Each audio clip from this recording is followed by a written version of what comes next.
for everyone today, but they're kind of hectic kasi they're applying for her Chinese visa, so they had to travel to another state for that kanina. So, I'll be her proxy. Anyhow, I am more than thrilled to receive this recognition on behalf of my daughter.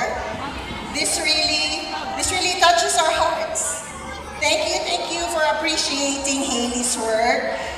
This will absolutely inspire her more. Batang CGP po talaga si Hailey. Itong CGP gym is her second home since she was 6 years old, until the time she went with Coach Van and Tita Mika almost 4 years ago. Thank you very much, CGP, for maneuvering Hailey towards this path.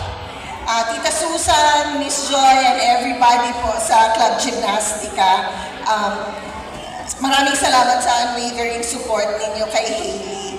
Of course, Coach Van and his wife, si Mika, had been amazing also in taking care of her, not only in gymnastics, but in life in general.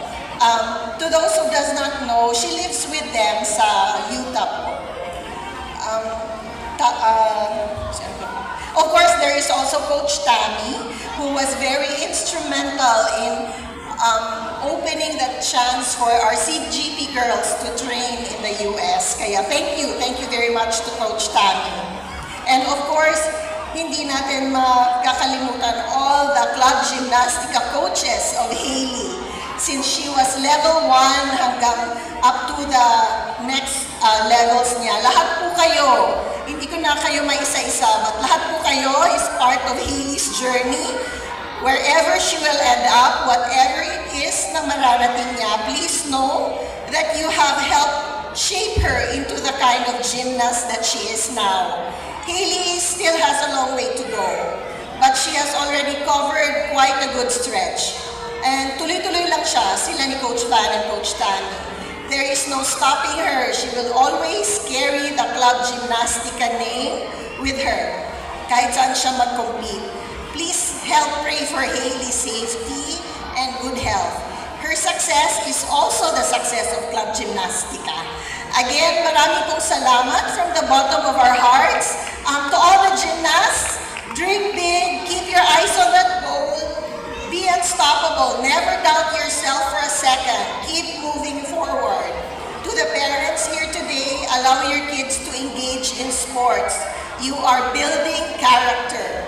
The dedication your child learns today will serve them for the rest of their life.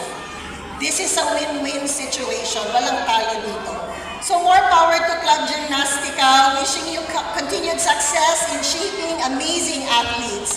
Congratulations to all the Batang CGP here today. You were all fantastic. Bravo to all of you, and congratulations for a successful event.